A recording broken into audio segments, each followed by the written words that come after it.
My name is Shreyan, and today we'll be talking about VS Code AI Toolkit. So, before that, let me introduce myself. My name is Shreyan, and I am a software developer executive at KPMG India. And besides this, I also am a active contributor in open source community, as well as I do have my speaking sessions, and I do mentor students and youngsters out there. So I have also uh, given my this thing volunteering in MLSA community, that is the Microsoft Learn Student Ambassadors community, and I was a gold student ambassador there, and I've completed my BTech from Manipal Institute of Technology. So my areas of interest are artificial intelligence, blockchain, DevOps, web dev, cloud computing, low code platforms like Power Platform, OutSystems, and then I also have worked in IoT and electronics. So I've done a couple of accolades. So I've won national and international level hackathons conducted by corporates like Microsoft. So a couple of them are there on the screen, and you can find me on LinkedIn. My name is Shreyan J Fernandes, so you can find me on LinkedIn as well. There's the link. And in my free time, I love traveling, and I'm a backpacker actually, and I'm also into gaming, right? So that's my Instagram handle. So to begin with today's session, right? So we are talking. Let's look at the agenda. What do we have in store today, right? So as I told you, this is a session on VS Code AI Toolkit, right? So uh, we have all experienced what are the things that happens in an online Gen AI scenario. But today we'll be looking into how can you actually leverage generative AI in offline premises, right? So that's what I'll be covering majorly today. So I like to divide the agenda into what, why, when, and how, right? So that's how I would like to do it. And we'll see what is Gen AI first, right? A couple of basic stuff what Gen AI is for those who are beginning new here, and then we'll see what are LLMs, what are the type of LLMs that are available, and what is VS Code AI Toolkit, right? That's the center of attraction today. What does it do? What is the use of that? And what are the benefits of generative AI? And what are open source LLMs? And there are some new small language models as well which are out there, right? So we'll look into all that. It's a bird's eye view in all that. Then we'll see why to use LLMs, why leverage playgrounds. There's something called as playground, not those ones that we see on our real this thing, right? So it's a different type of playground. I'll introduce you to that. And why to use the VS Code AI Toolkit, what are the benefits, where should you use it, where should you not use it. So we'll talk about all those things. Then we'll see what is the whole thing of where do you use it optimally, how to use it, when to use it, right? And so we'll cover all these things today in this session. So to begin with, let's start with what is generative AI, right? So you might have seen these words here and there. People are talking about Chat GPT. They are talking about GPT-4 Omni that was recently launched, and recently there was this new open source thing that is coming up. It's called Moshi. I don't know how many of you are aware of it. So there's a lot of buzz in this whole AI community. Once from November 2022, that's when ChatGPT came in, right? So from that day onwards, the whole word has changed. So let's see what is exactly generative AI, right? So generative AI is basically like a creative machine that learns from tons of existing data. So it's basically like it has the knowledge because it is being trained on that, and this data can be anything. For now, it can be pictures or text. So usually we refer to text. Pictures are still not that prominent. Also, there's a new version coming up. I don't know how many of you have seen the video. It's Sora. So right, videos are also coming up with this. And this uses the knowledge that it already has and comes up with the entirely new stuff that it has already, right? So just to give you an analogy how things work here, right? So let's relate start with AI, right? We'll leave the generative part aside. Let's start with artificial intelligence. What is AI, right? So AI is basically giving computers or machines the intelligence that humans have in an artificial way, right? So let's say we consider humans to be intelligent, right? So why do you consider that? So that is majorly because we humans have the ability to think, we have the ability to kind of respond to our surroundings. So we are smart enough in that way, we're intelligent in that way. So do computers do that? No, they do not, right? So if I go to my computer and say okay, I want this, so it does not understand. So to give it that knowledge, that's where the whole AI field is um, kind of working on from all these decades, right? So this was all founded in the 1950s, but because of the infra lacking things that we had. So it had to come up all this while to get all these innovations out there. So that's what AI stands for. Now let's see what are the branches in AI, right? So there are multiple branches. Let's say there was a match, right? There was recently India won the World Cup, right? So there was this match. How many of us knew that, how many of you predicted that India would win, or how many of you already predicted, no, South Africa will not win this World Cup? How many of you did that? No, right? Many of us did that. How did we do it? Because we had the previous statistics of how things work here and there. We saw, okay, India was performing so much. In fact, that day, I think Google's that predictor also was wrong to an extent, because it said South Africa has more chances, but somehow Indians made it, right? Our Indian players did perform well. So, see, there are things like this, and we humans predict, okay, we're like, okay, he's in a good form and he's going to win the match. So, this predictions everywhere, right? So, this field in computers is called machine learning, right? So, that's about machine learning. Then we have, again, deep learning. If you have more data, you give it more things. So, right, I can give an analogy in deep learning. So you might have heard about computer vision, right? So computer understands through an image what's going on in its surrounding. So that's basically a power that computer gains through uh, you know the computer vision, right? So that's again an application of deep learning. So we give eyes for the computer to understand, okay, what is going on here. So we can do facial recognition, all those things. So that's like the eye of the computer, right? Then we have natural language processing, which is the, you know now it might seem a little old, but back in time when it was, on the peak, we had virtual assistants, all those things. When the computer had the ability to respond to user, right? Just like humans, how do we respond to each other? Computer will respond to humans for our queries. So this field, this NLP field that was there, this kind of gives a computer a kind of a power to talk. Now let's say there is another thing that humans have. We imagine things, right? So let's say I tell you guys to imagine your wallet full of money, right? So you imagine that, okay, you have a wallet, you picturize a wallet, and then you have cash in that. It can be Indian rupee, or it can be US dollars, or it can be anything of that sort. So we have this ability to think and imagine. So have you ever wondered, do computers get this, right? So we did not know. And this imagination is coming out of your mind, right? Some previously known things, because you know how a wallet looks like, and you know how Canadian dollars look like, right? So you might have seen somewhere.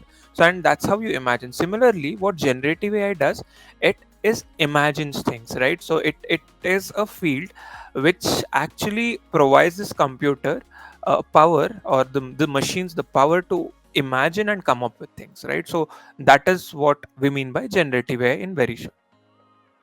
So now, since we know about generative AI, let's look a little deeper into how things came up here, right? So as I told you, this happened in 50s, right? In 1956, we had the AI term which was out there, and many of the people, they started contributing from back then. If you look into research papers, they are all dated in 50s, 60s, 70s, right?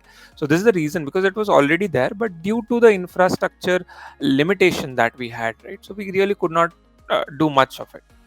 Then came in 1997 when machine learning started becoming prominent, and this infra was resolved because of, let's say, the advent of cloud, right? This is when clouds came into picture. So I don't know how many of you know this name, but Microsoft Azure is what we call it today. But when this was started initially, it was called Project Red Dog. I don't know how many of you know this, but that's how it was started back in 90s, right? So it took a long way for Microsoft Azure to evolve in the shape that it is today. So again, machine learning then came into deep learning, where we had lots of GPUs and all these things performing together on a huge amount of data set, right? So that's where it came in. And then in 2021, that's where 2021 2022, that's where we saw that, okay, there is a new field that has come up, and that's generative AI, right? So I think OpenAI was a pioneer in this, and they came up with this chat GPT model that, it's pretty popular right now. But that's where the whole revolution started. So this is somewhere, and how we reached here so far, right? So in your deep learning, there was something called as transformers. I don't know how many of you know. So it has a decoder and an encoder, and that's the kind of structure it has. So it all came through that, and finally today here we are in this generative AI era. right? Again, if you have to place, I told you the huge umbrella of AI. What are the things that, how would you place generative AI? If I ask you where would you place generative AI, how do you place it, right? In this kind of diagram that you can see on the screen. So the huge umbrella is AI, then we have a tiny subset of machine learning, then we have a tiny subset of deep learning, and in that deep learning, so we have generative AI. Again, all these are kind of based on the number of amount of data we have, right? So machine learning slightly works on lesser data, but deep learning works on more data. However, generative AI that is out there today, it is on millions and trillions of data set that we have our generative AI out there, right? So now we spoke about generative AI, we are kind of fascinated. Okay, let's see how things are in generative AI actually, right? So uh, starting with the large language models, or let's not even say large language, we'll just say it's language models, right? So these language models, these are the heart of generative AI, because the whole generative AI that we are talking about, the whole landscape we're talking about, is all starting from the language models, right? So in that we have initially started with large language models, that's why I'm talking only about that today. But again, moving forward in the next slides, we'll see what are small language models as well.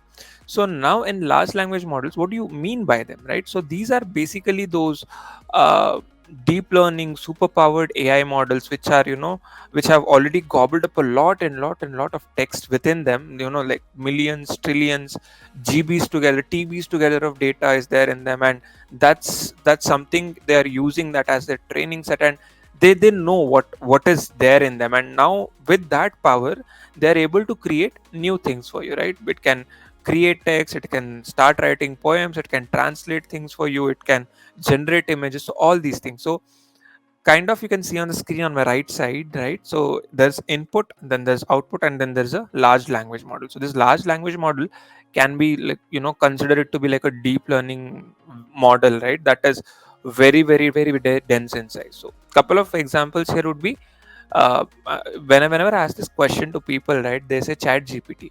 So never say that, because chat gpt is a product, and the large language model, the LLM behind that is GPT, right? So GPT is one example. Then we have Gemini, and then we have, I think there was one more called as Palm from Google, and there is Amazon which has its own.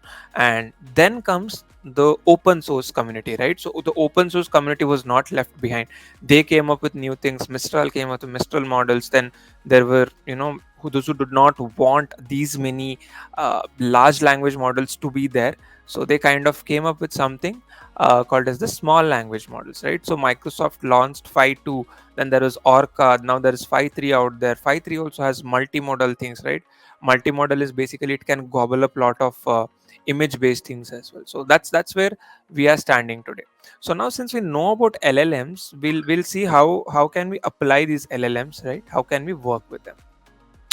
Now this is like a small chart that I wanted to showcase here, right? So how did it come, right? So initially there is in 2019, right? There is T5, and what Google had, right? And then there was something called as this BERT model which came up, which was an good embedding model. We use it even till day, but there's BERT. Then there came GPT-3.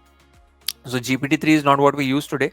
We kind of were used to GPT from the 3.5 version, but GPT-3 was back there in 20s, right? 2020.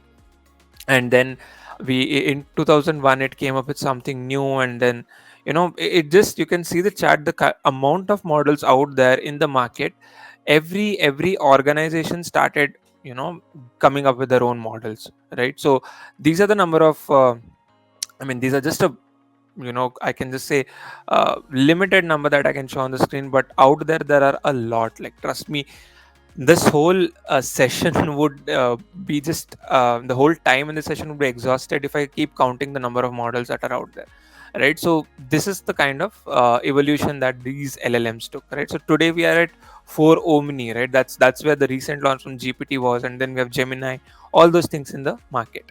Then there was Meta which came up. Apple has come up with their own model. So everybody is working on this now, because chat gpt, right, this whole product, the product from OpenAI, which was very popular, right? So I mean, many of us got to know the whole power of generative AI only because of ChatGPT, right? Had there been a delay in ChatGPT, probably the word would have come to this generative AI a little later. Maybe that's what I uh, believe, right? So, but again, this is a field. This generative AI is a field which completely democratized AI, right?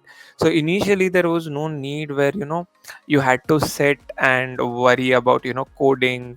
I mean, these were the things that if I tell, let's say, data scientists, right? So what we used to imagine is, okay, they said they write a lot of code, they have to write these ML models out there, they have to come up with a lot and lot of other things, right? So it was looking complex from a external point of view, right? So now Chat GPT, I mean, this whole generative, when it came into picture, it was all a game of API based gameplay, right? So if you want to develop your own application, you have the API, just make a REST call, you're good to go. That's the kind of simplicity it came with, right?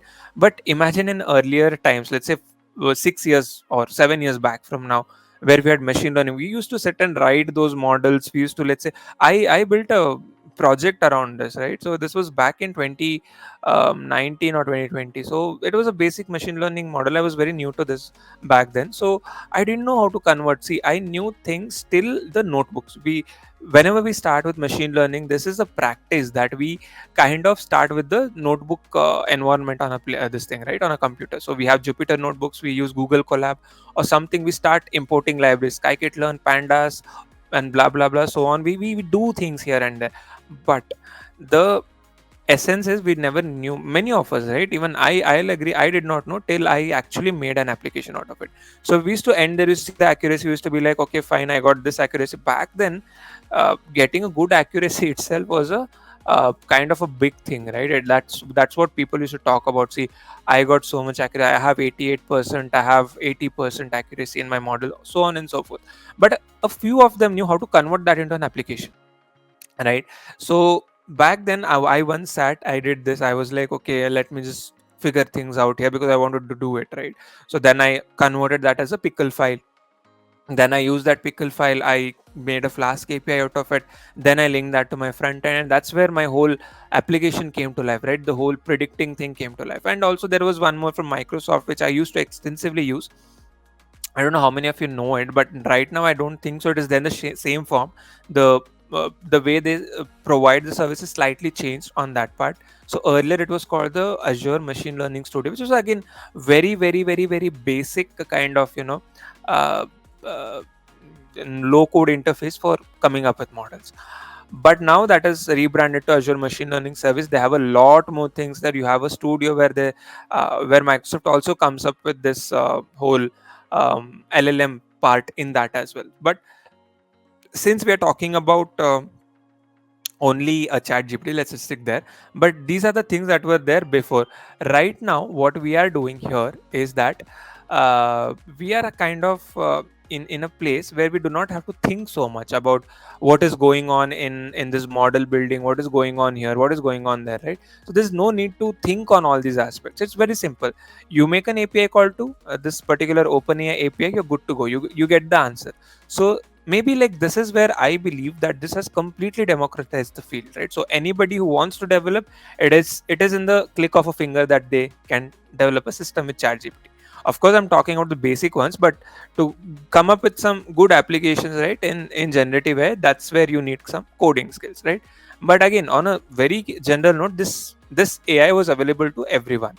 And I mean, students use it for their projects, they use it for something else, right? So this is where it started from. So if you want to see the kind of models that are there here, so you can click on those models link on OpenAI's website, and you can find a lot of models out there. GPT 3.54, then they had a couple of legacy models as well, so right. So you can go through all these.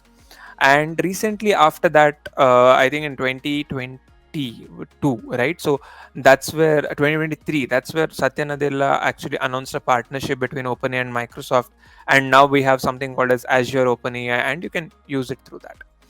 But now let's say all these kind of things, right? All the LLMs and Chat GPT, whatever I told you, OpenAI, Azure OpenAI. So all these are kind of LLMs which are proprietary, right? So a company holds the right of this LLM. So let's say ChatGPT is owned by OpenAI, right? Or if Microsoft is providing Azure OpenAI, so they own it.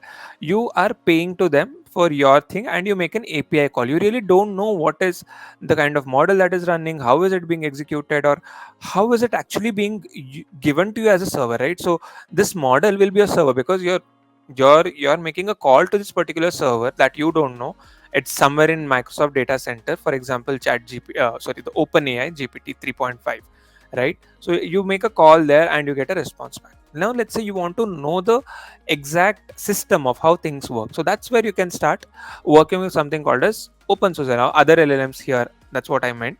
So you have Llama, Mistral, Gemini 5.3, SLM, Gamma, and Polygamma, right? So there are open source and proprietary both. So today's topic will be discussing more on the open source LLMs than the proprietary LLMs, right? So I'll tell you a beautiful toolkit that is designed again by Microsoft, which you can use to have your own, maybe like not GPT I would say, but something, a language model that will run on your own system, right? So there are SLMs as well. So 5.3 is a SLM here, and these Gamma family is a SLM family. SLM stands for small language model, right?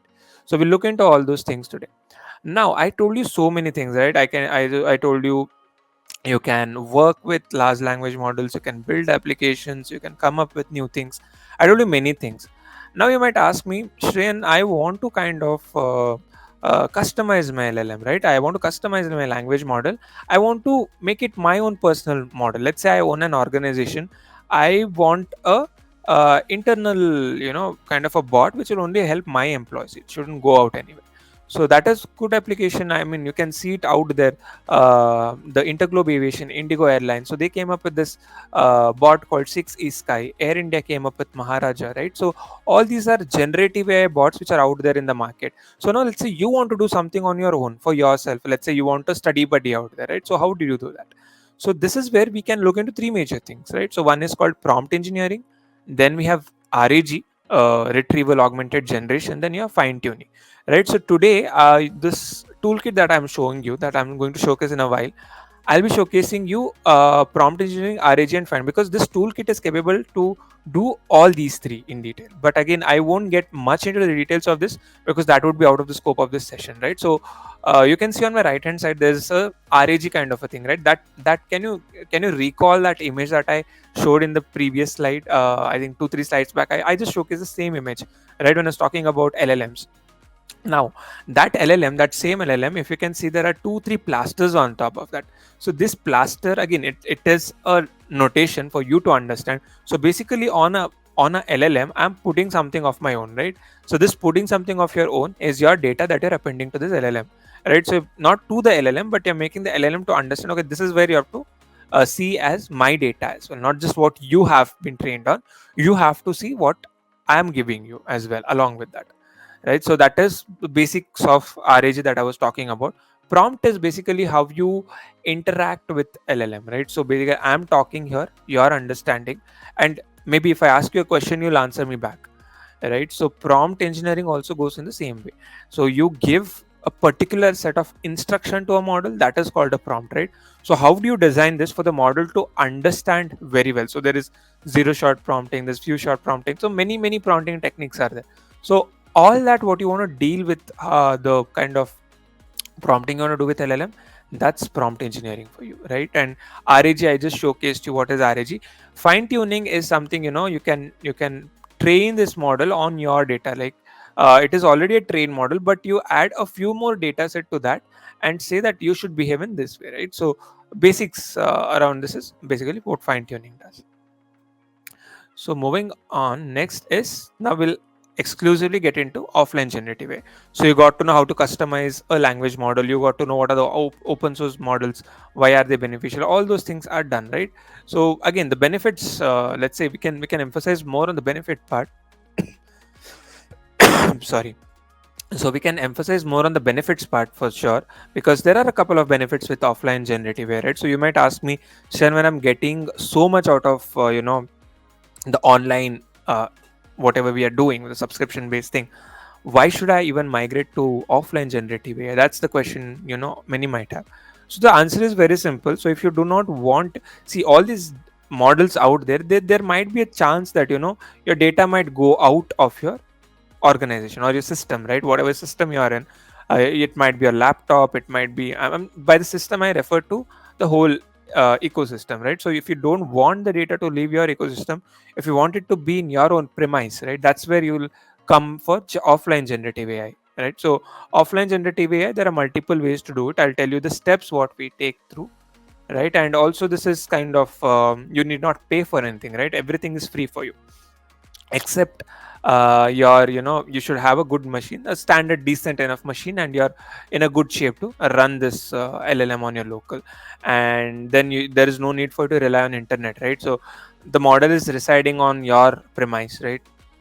Even if there is no internet available, you can sit and you can ask this model that what do you want to do, and whatever you want out of it, it's able to give you out there, right? So let's see how to make offline generative AI a useful one, right? So now, again, this is a kind of thing I love to showcase, that open source likes or loves language models, because there is a lot of development that is happening on the open source community out there. Recently, I think I did tell this in the start of the video. I think there's some organization called as Qt AI, right? So Qt AI, and they are coming up with this called as Moshi, and they are apparently, uh, it seems that it might be off open source one, right? So again, such things are happening. There's a lot of innovation going on in open source language models. So what are these open source language models basically, right? So these are those free cost language models. It can be large language model, it can be a small language model, right? So it can be used on your local machines whenever you need it. So there is no need for you to apply for a subscription or pay for a subscription in order to use it. It's completely free, right? So now there's a repository where you find it, right? So just like GitHub what we use, there's a repository where you find all these things, and that is called as Hugging Face, right? So I know the name is kind of intriguing, but yeah, that's the name. Hugging Face is a repository where you find a lot of things ready there, right? So you can download the models. Now the problem here is, so you go to this repository, you download a model, right? You go to GitHub, you download a code. Now you need to execute that code, correct? So you will have to, let's say if you have a Node.js thing, you have to work with npm, get it up and running. If you have Python, you have to set up the Python env, start running. The question here is, uh, I'll tell you in which format do you get it, right? So the extension of this particular model, let's say I download 5.3, right? So 5.3.ggus is what you get. This thing is ggU and F. Now we do not know how to run this gguf right now, correct? So we have no clue. How would you execute this model, and how would you make API call to this model? So that is where there are a couple of players in the market who already did this, right? So there is something called as LM Studio. That's an interface where you can have a lot things going on. Then there is something called as Olama. Then there is VLLM. There's lot more softwares in this field which have come up with. But now the recent one that, but again, all these things, whatever I just told you, LM Studio, Bit, Olama, all these have a separate installation, and they have a separate app to be downloaded or something of that sort, correct? But let's say I want you to do it in your VS code. I don't want, as a developer, you do not want to go to some other application, keep it running, and that application is eating up your memory, right? So do not want to do that. Let's say if everything is on VS code, okay, let me also do it on VS code, right? So that's where Microsoft came up with this thing. It's called the VS Code AI toolkit, right? So Visual Studio Code AI toolkit. Again, it is available to you as an extension, so there is no need for you to download any new application, install it, and then make it run. It is as simple as just going to the extension marketplace, click on that search, type in AI toolkit, and that's it. You're good to go. You have your AI toolkit up there, right? And in that you can download your models. You can make that whole VS Code window as a server, and you can just make API calls to that, which we'll be seeing today. But I'll be showcasing you how do you do that. But again, that is how simple VS Code AI toolkit converts your whole um, development process, right? So again, this is the second version. Initially when it was launched, it was called the Windows AI Studio. So I did work with that as well for a couple of months, but then they kind of removed that service. They rebranded it as Visual Studio AI Toolkit with adding more features to it, making it even more simpler than what it was before. right? So this is again the VS Code AI toolkit. It is available to you on your VS Code EN environment, right? So let's now see what does this VS Code AI toolkit let you do, right? So VS Code AI toolkit, again, as I told you, it is an extension that is available to on you on your um, um, VS Code window, right? So what can you do? It can run pre-optimized AI models locally. So now again, you might ask me, Shreyan, this is the same thing what LM Studio does. This is the same thing what Olama does, right? This is the same thing what VLLM does. Why are we actually focusing on this one? Now again, as you know, this is a Windows model that majority of us are on Windows OS, right? So we need something that is optimal for our Windows. So of course, Microsoft is the provider of the Windows, so definitely they know the things what is needed to optimize here. So again, it's claimed that the VS Code AI toolkit, right? So whatever this extension you have, that is specifically tuned for your Windows, right? And it also has that models which are actually optimal for Windows run. So if you are having a server on Windows, right, if you are converting your PC as a server, so that's where you can leverage this, right? So it will run without any much glitches and without any much headache, right? It's completely optimal. It's made to run here, and it can also run on DirectML acceleration. It can run on your CPU, it can run on a GPU. There are options for this to run. You can test your models, you can integrate your models with port forwarding feature. So I'll showcase these features while we talk in about these in the demo, but this is for you an overview. What are we going to look in the next part? Then I told you can fine tune the model, right? So you can kind of fine tune model. I'll show you how to start with that fine tuning part. If you're interested in that, you can start you know fine tuning your own models, and then also you can deploy your AI part features to your applications, to your cloud things. If you have something on the cloud, right, you want to have a hybrid kind of a system where you have LLM here and you have something in the cloud. That also can be done, right? So you can deploy this on your Azure container apps. I don't know how many of you have used it. So you can have it on ACA as well.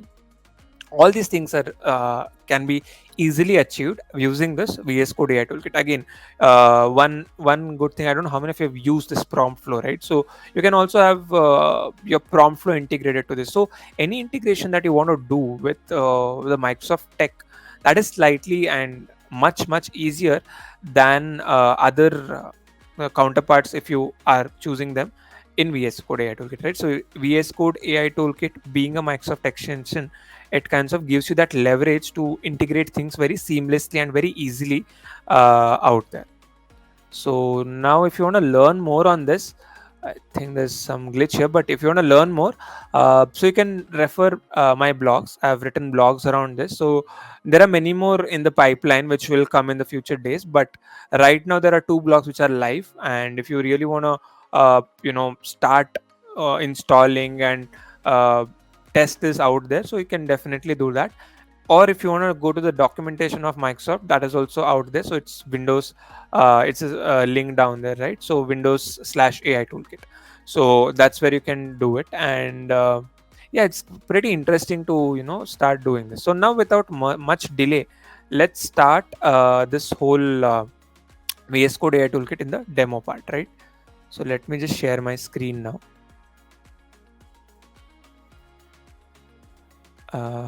Give me a moment.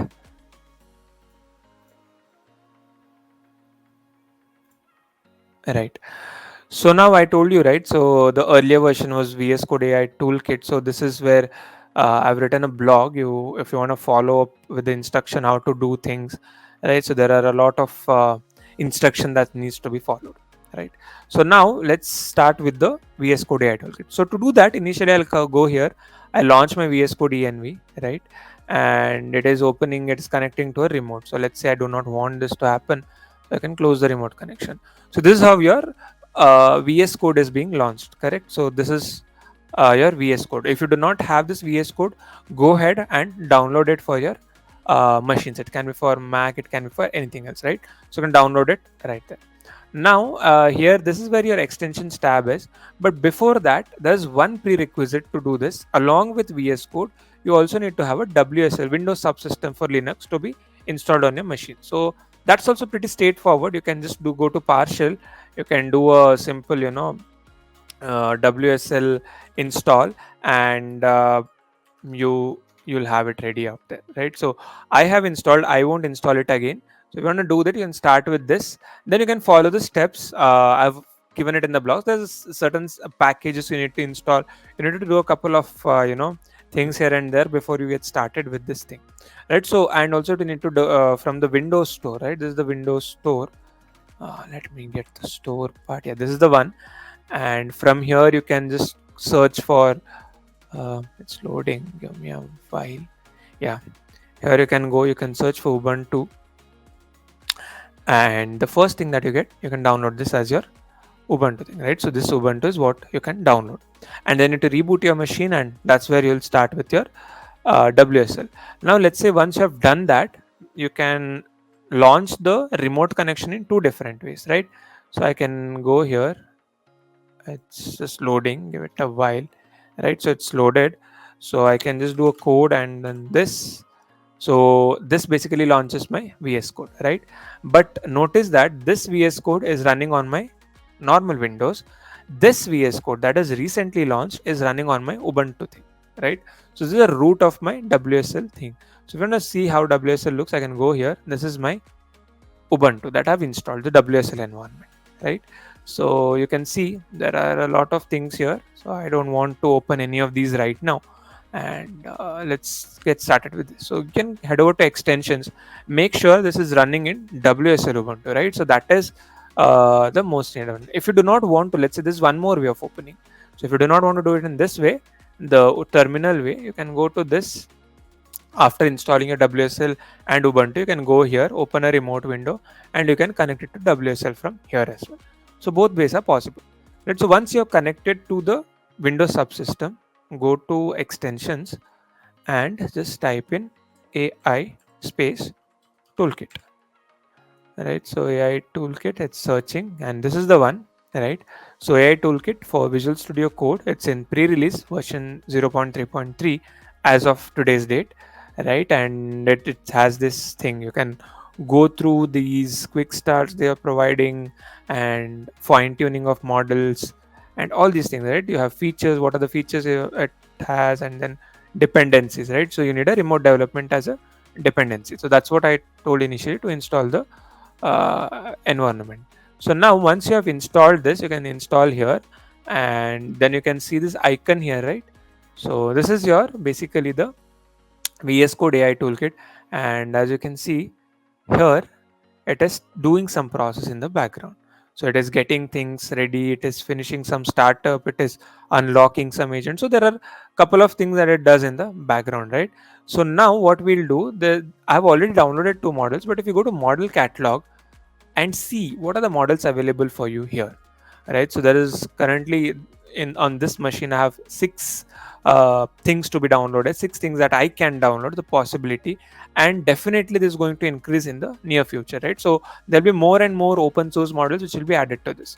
Currently there is Mistral 7b v02, then we have, again, there's one more 7b which can support on GPU, right? And you can have 5.3, there's 5.3 mini, four versions of 5.3, right? And let's say you want to view the model card, you can just click on this view model card, and it prompts you with, do you want to open it here?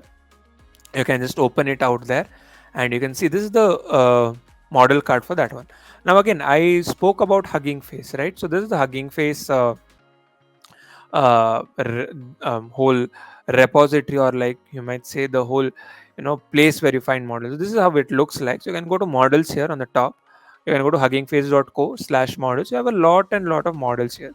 So you can see 5.3 is here, and there's Google Gamma is out there, Microsoft Florence is here, image, I mean, this is, I think, text to text, image text to text, right? So then there's Gamma 29b, then there's sentence transformer, lot of models. You can just browse through these, and let's say you want to do it categorically. So if you want only image classification models, then these are the image classification models.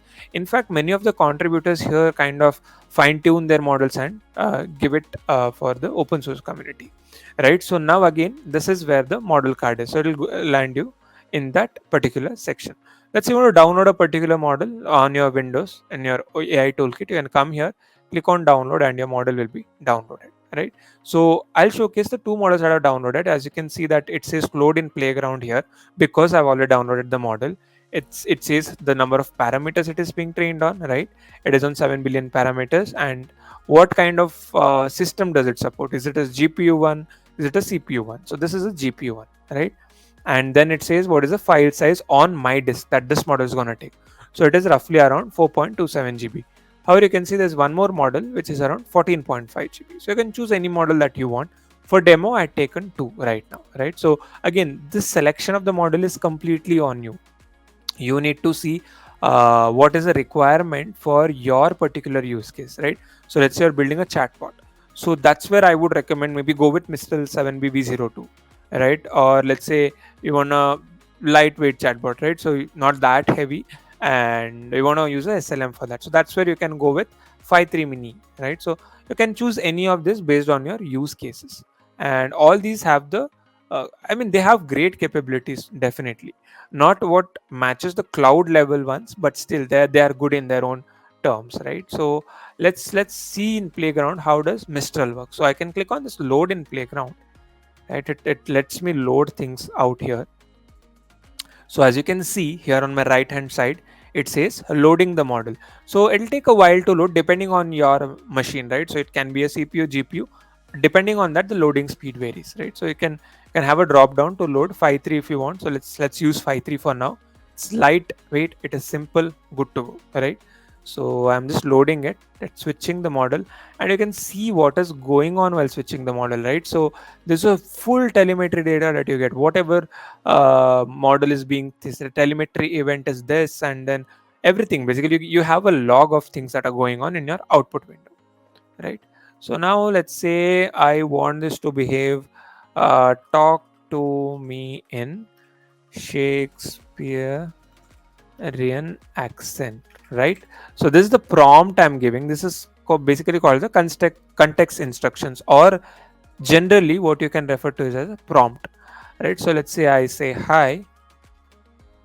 So what should it do according to you? It should talk to me in a Shakespearean language, right? So what did it do? Hello there, good morrow. How may I assist thee in this fine day? Now let's say I'll ask, how are you? Right? So I'm asking, how are you? Now what it says, in the manner of Master Shakespeare, I am as well oiled cog, and you can just read whatever else there, right? So basically the way it is uh, responding is different. So now let's see, I'll just remove this. I'll just say, you are a helpful AI assistant, right? So I've done that. Now let's see what it is do. Again, I'm saying hi. I know the model might be yelling at me. How many times is this guy is greeting me, right? So it says here, how are you?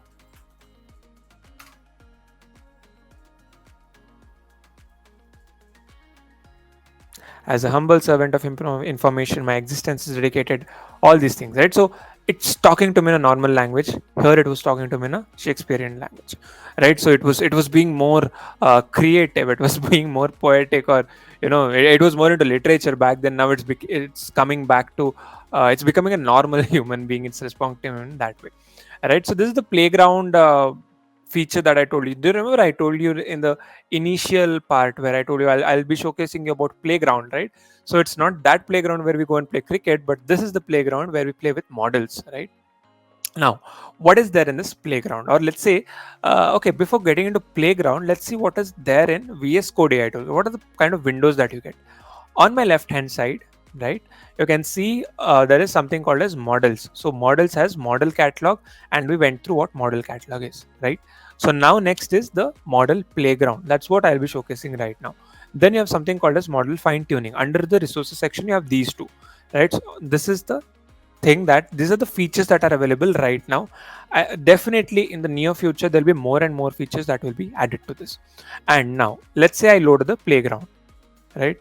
So in playground, what do you get? You get a model loading feature, right? So you can load the model that are already downloaded, right? So I had downloaded two, that is Mistral and 5.3. I'm using 5.3 for now. Then what you have is a context instruction. That's your prompting. So this is where you start prompting the model.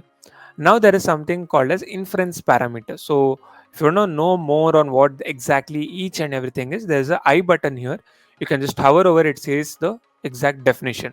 So how many number of tokens can it generate, or like can it take? That's what this is. And you can change it here, right? Let's say you don't want this, you want 500. Yes, go ahead, make it 500, and you can see the change being reflected here, right? But now let's just keep it 256, right? I don't want much. Oh, it's been 5 to 56. Okay, I'm giving it 256. Temperature. Okay, what is temperature? Not the body temperature that we have, right? So it's basically the kind of variation that you can get in a language model. So if it is zero, then it is kind of not that varying, and one is completely varying, right? So I've kept it to one. You can keep it to point 0.5. Yeah, zero point 0.5 can be okay. Then if top p, what is top p? Like the output variety, considering what are the likely response, all those things, right? So you can hover over each and every of this. What is frequency penalty? How much do you want to set it to? What is presence penalty, right? So there is meaning for everything, right? So you can hover, you can understand, because even me explaining this would make you feel bored, so I'll just leave it there. Once you download, you can have these things.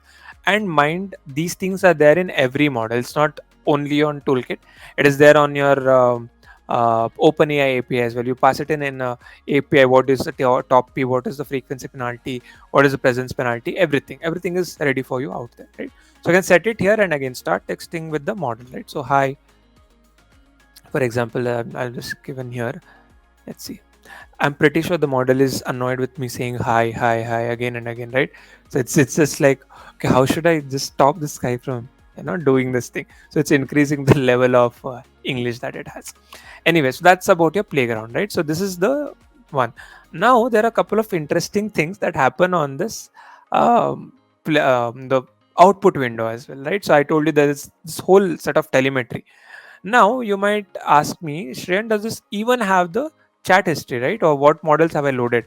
So as you can see here, a loaded model is this, right? For Mistral Sun. I think when I was showing you, I'd used it. Now I told system. I mean, this is how you say role. Initially, it is with the system, right? So how should it talk to me? That is, Shakespearean accent. That's what I gave here. If you remember in the last thing, I gave talk to me in a Shakespearean accent. So okay, that took it, and now it said role user told hi. That's what I greeted initially, hello there. So this is a kind of response that is being stored here. Now I'm again giving it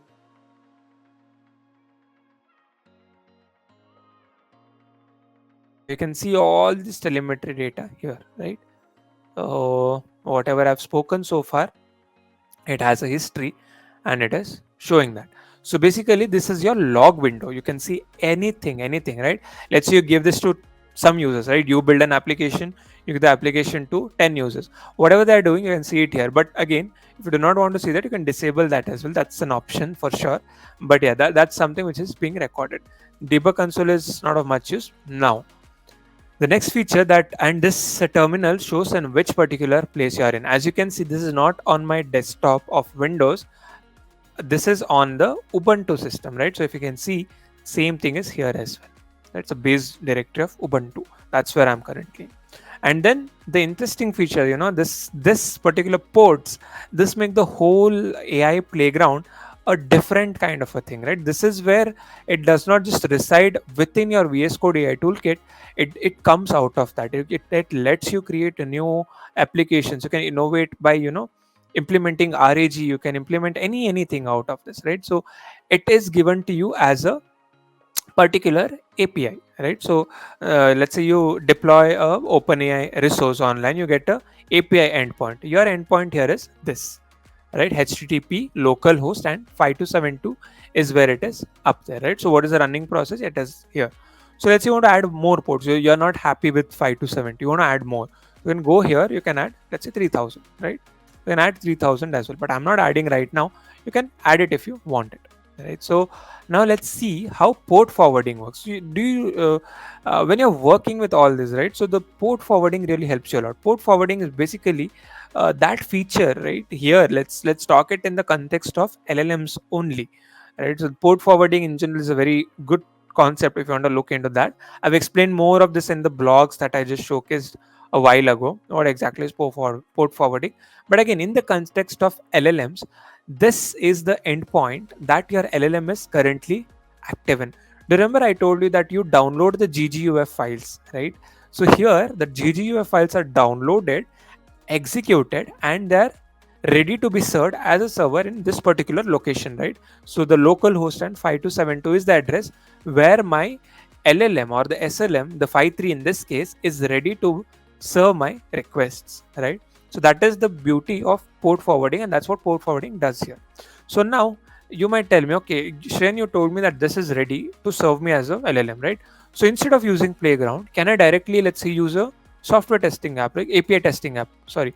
So the API testing app, and can I test it out? Definitely, why not, right? So let's use Postman, a widely used API testing app, right? So this is what we use for many of our APIs that we build. We understand what is the response, what is the body that goes in. So let's use one right now, and I've done a couple of tests here. So let me just create a new one, right? So I'll go to post, and I'll get this endpoint. The endpoint is this, right? It is HTTP 127, the local host, and where I've kept it. After that, this is where your current server is being hosted. Fair enough, right? You have it there. Now that is not the exact route that it is hosted, right? So from there you have to go to this slash v1. The next path is slash chat. The next path is slash completions. Now this is where VS Code AI Toolkit uh, keeps your SLM ready to serve you. Correct? So make sure that you do not just add this, but also add this things as well. So it should be a post method, right? And there's nothing new in that, because you're just posting it there and you're getting the response in the body. Now the body is something which is very interesting, right? So let me explain that. I'll go to body. I'll go to this thing raw, then I'll make it a JSON, and I'll paste this. Now let me explain this body, whatever I'm showing here. I don't know how many of you saw this being in our in the output section of that particular terminal, but let's go step by step, right? So initially you declare what the model is being used. So currently, if you see, I'm using 53 mini 128K CUDA INT4 on ONNX, right? So that's the model I'm using here. So I've given the same name. Then comes the messages. So this is very important. This is where your messages go in, right? So let's say I say uh, what is artificial intelligence, sorry, intelligence, explain it to a 5-year-old kid. Fair enough, right? I've given a question here. Now I told you there are a couple of more parameters that you have to set: temperature, top P, all these things, right? So stream is basically, you saw the responses coming here in this way, right? I'll show it again.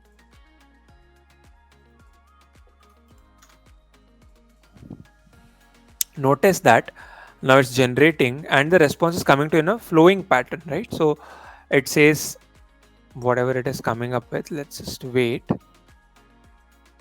It just does not throw the text out there at once.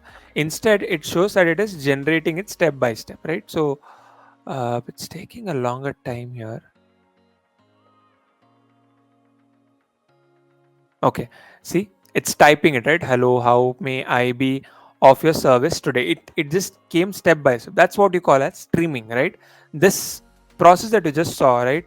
Typing it word by word or letter by letter, that's called streaming. So here as well, you can enable it, provided that your application also has the capacity to enable this streaming, right? You have to enable it in your front end as well, not just in the API. So here I'll set it to false, or else I'll just showcase you what happens if I set it to true in the next part, right? It'll come in subclasses. So never do that. Set it to false if you're testing it on Postman. Then you can set the temperature as you wish: zero point 0.7, top P I've set it to 1, top K I've set it to 10, and max tokens I've set it to 100. If I want, I can even make it 256. That's no big deal, right? So I can come here, 256, done, right? So there's no authorization, right? It's on your local, so it's safe. And that's what they assume, and then there are no headers. Now let's just click on this, right? So it's sending the request, and I'll show you the beauty. I sent it there, right? So now if you see here, output, can you see what is AI explained to a 5-year-old kid is coming here, right? It took those many seconds to reach, right? It is still generating. Let's provide it some time. You get everything that has come here, right? Which model am I sending the response to, and what is the top p, what is the temperature I've set it to. Everything is available to you here. Now again, this was not made through this particular playground. Instead, I made this call from my postman environment, right? So it did there, and it is generating right now. It says prompt is this is basically for the system to understand that okay, there is something that this guy is telling me, right? So this is how it understands. So let's see, it's taking some time to generate, so let's give it some time. Again, this speed can vary on your environment, right? So if you have a very good GPU, then it can generate it in seconds. If you have CPU, it will slightly take longer time, right? Or if you have 10 applications running together, then as well it'll take longer time, right? So keeping it lightweight, your machine should be in a good shape. That's where it will generate in a jiffy. So here it is still on the flow, right? It is still sending the request. So let's see.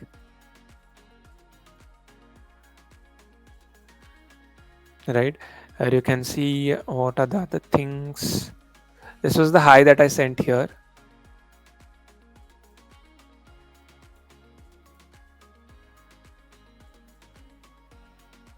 As you can see, the load on my machine is slightly more at this point, so even this postman is not smoothly being executed, right? So there's a lot of load that my particular machine is taking right now.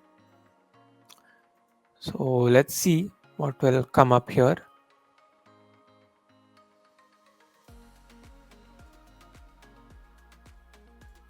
I want to showcase more things, but again, I don't want to disrupt this process, right? So that's why I'm just waiting.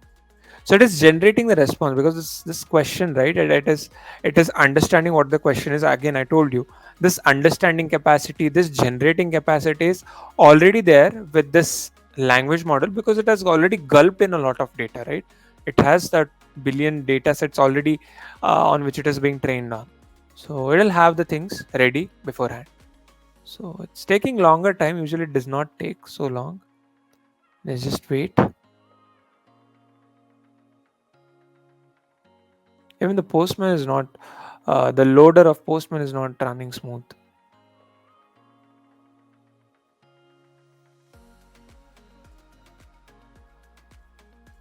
Or what I can do, I can ask a simple thing.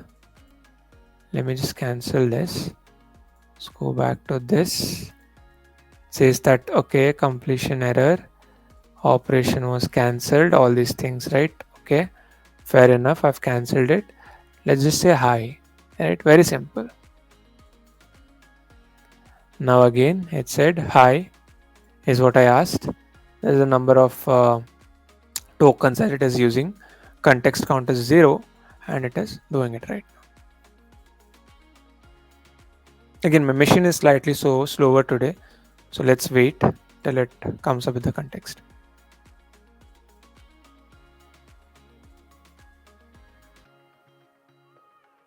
Okay, meanwhile I'll go to the next part. I'll show this thing once it is up there, but you got the essence, right? So this is how you can communicate with postman and you can get things up. So now let's say I have a code, right? So I have to uh, get it in my own code. So how will you do that? Now let me open a new window for coding, right? I've already kept the code ready, so I'll just walk you through that Python code. So I can just open the folder. It's this RAG code and we have it ready here, right? So if you notice now, again, all this while we were only working with the postman or something on the this particular what the playground or somewhere there. Now this is where we'll start moving on to the code part, right? So how to do that? Now again, I have okay, there's something running here. Okay, Copilot, got it. So now let's say I have to call it in my code. So how will I do that?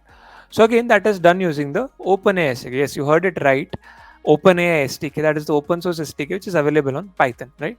So I can have to define client in the same way that I define it for any other cloud model, right? So OpenAI, and then I give the base URL, right? So I have given the base URL to be this. Now again, here the base URL is, you might ask me, hey Shreyan, there is no chat and there's no completion out there.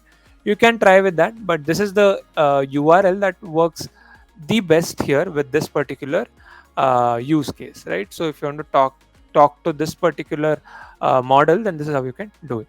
And then the API key. Now this is a parameter which is actually needed in the API call, but this is not being used by anything, right? So you can give it XYZ, or let's say I can give it ABC. That does not matter because this is somewhere which is not being used at all, right? So let's leave it to XYZ, and then this is where you start the new object. So you create this chat completion, and you call the client that you've defined, client dot chat dot completions dot create, and then you pass in the messages, role as user, content as what is the capital of India, and then again you have to specify the model that is already there, 5.3 mini, right? Whatever you are using it, if you are using Mistral, then showcase Mistral. Okay, so it took a long time, I told you, right? Again, I have to just get you back to this once. So I told you, right, it's taking slightly longer because of the load on my PC. So it took 2 minutes to generate the response. So as you can see here, it took 2 minutes to generate the response of my one single hi, right? So it says model, choices, delta, role assistant, and hello, how can I assist you today? For my hi, it says hello, how can I assist you today? Then there's one more thing in the messages as well. For now, we can just, let's understand what is there in this body, right? So I'll just copy this. This is a response that I got on Postman. Let me just copy this and I'll create a new file here, right? So res.json. Okay, so I've created this here, and let's see here. So now it says model is null. Okay, great, fine, no issues. Delta is all these things here, choices, and then you have message where it says hello, how can I assist you today? And index is this thing 0, and then you have some chat ID, right? So everything that you need to be integrated, this is how you can decode. Let's say you want a message. What are the messages? So choices, message, and this is what you have to display on the screen, correct? So that's what we'll be doing here. So you coming back to the code again. So this is how we define the things till here. Now you might ask me, Shreyan, we defined, okay, I understood the definition, I understood what we have done. How do you get it out from there, right? So this is how we get it out. Print chat completion. Again, I'll take you back to the response that we got. Chat completion is this, whatever, sorry. Uh, okay, let me open it in split screen. Yeah, right. So chat completion is whatever this comes up with, right? So I'm doing that. And then choices, the choices is here, and I can choose delta here, and then message, that's in the 0th place. Or now let's say if there is any change in the API, in this case it is coming up in the first position, not the 0th index, right? So I can just make it here 1, right? Choices of 1, then dot message, then that is this one, and then content, that is this one, right? So that's how I've traversed through this, and that's how I've printed out the result. Now let's try it with the Python API, right? So we did it through that. Now let's try it with Python. Now again, to do that, let me just execute this code. So there's a permission that I have to set up here. Give me a moment. Again, this can vary from PC to PC. This is for my PC that it is different. So let me just get it out. ENP. So this is just to activate my virtual environment. That's how I'm doing it. Let me go to the terminal. Right. Okay, sorry, not this one.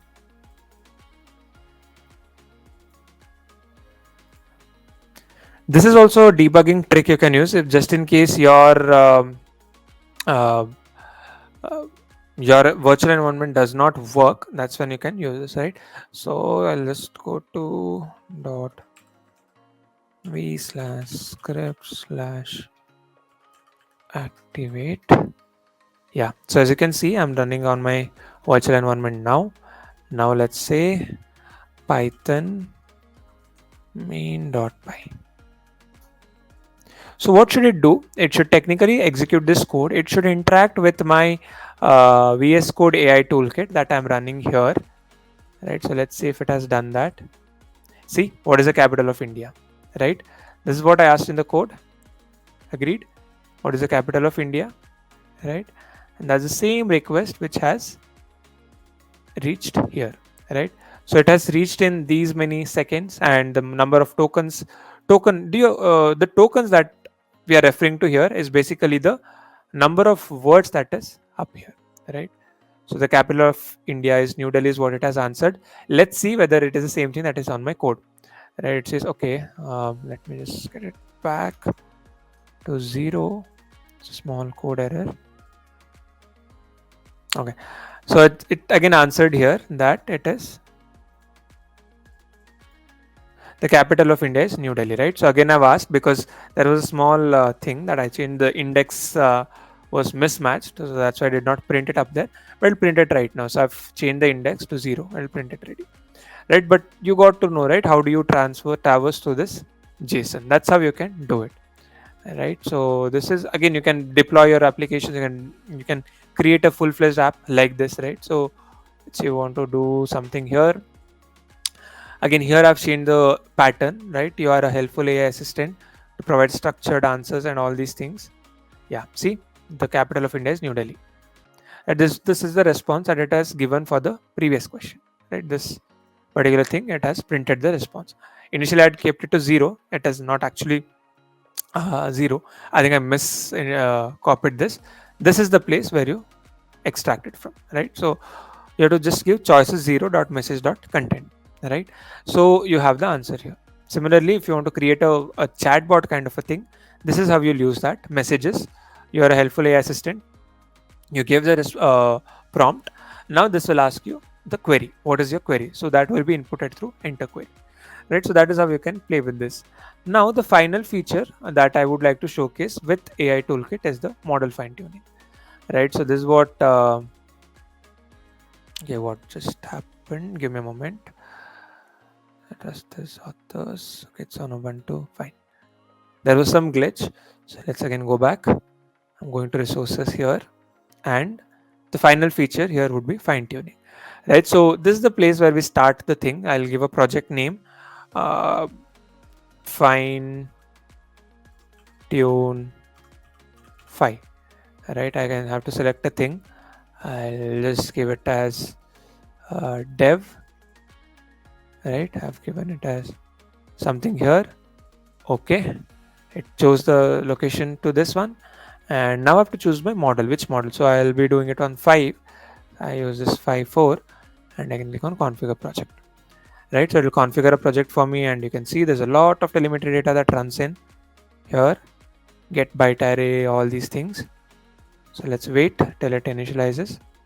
It'll take time. See, all these things do definitely consume a lot of infra, and they'll take some time, right? So how do you want the prompt inference to be, right? Prompt template, use it inference time, make sure that it matches the fine-tuned version. So this is how it should be. You can change it as per your needs. Dataset name, if you have your own data, you can add it from Hugging Face, or you can browse a local file. So local file, you can browse whatever you want to given, or let's say you want to add Hugging Face name, then you have to add it here, right? So now I'll use the classification.json, whatever is here, and then the training split, whatever you want to name that data set here. Data set type is corpus. If you have anything else, you can add it here. Usually it will be corpus, right? Then you have phrase tone of the text column, right? Columns that match your data set populate the training prompt. Now again, this text template, then there is line by line, you want to do it. What is the strategy that you're taking? Is it a line by line one? Is it a join one, right? So that also matters. So then you have max length of tokens, that again can be set. What is the padding that you want to keep it pad to max length? And fine tuning, again the settings here. Compute d type, that what is the data type that you want, float 16 or a b float 16? What is the quant type that you want, fp4 or nf4? All these things, right? So you can go through these. I won't explain each and everything right now, but I'm just showcasing how to do it, right? So once you're done, You can just click on this generate project and it will create a project right away, and you can start your fine tuning in the way that you want. So this is again a very useful thing for you if you wanna, let's say I'll tell a couple of applications around this. If you want to use your what do you say, um, own let's say textbook, like you have your textbook and you want the model only to be a part of this and it wants to be a chatbot after that, it can be done on RAG for sure, no doubt. But if you do not want that, if you want it for a specific use case, it's a health use case, right? A health bot. So a health bot can be fine tuned with all the health data that you have so that it behaves like one. So again, this is a beauty of language model, so you give something, it assumes to be that, and it behaves in that way, right? So that's what we saw in the playground. I asked it to be a Shakespeare assistant. It assumed that, okay, fine, I am a Shakespeare assistant, I will behave like one. So this is the beauty that it does to an extent in RAG basically helps to add more relevant data, accurate info, add more sources, right? So that's where it helps. But fine tuning is a whole lot of different game that you're playing on a different level, right? So it gives more control to you. It is like training your own data, right? Not exactly training your own language model, but a trained model, you're training it on your data. So it's a beautiful combination that you can have. So this is the kind of thing that you do. And again, as you saw, even if I turned off my internet, again, now I'm talking, I cannot do that. But when you're working, you can try it. You can turn off your internet and it still works beautifully, right? So this is the beauty that you get on VS Code AI toolkit. And this is what I wanted to showcase to you guys today. Again, there's a lot more things I can do. I can create applications, I can show you. But again, I believe that would be somewhere out of the scope of this whole workshop, right? So that's why uh, let's keep it till here. Again, if you have more doubts, you can connect with me on LinkedIn, and we can definitely have a continued discussion. And don't forget to follow my blogs. They're out there on tech community on Microsoft. If you want to learn more on VS Code AI Toolkit or any other tech things, there I have some curated content around this, right? So thank you everyone, thanks for watching.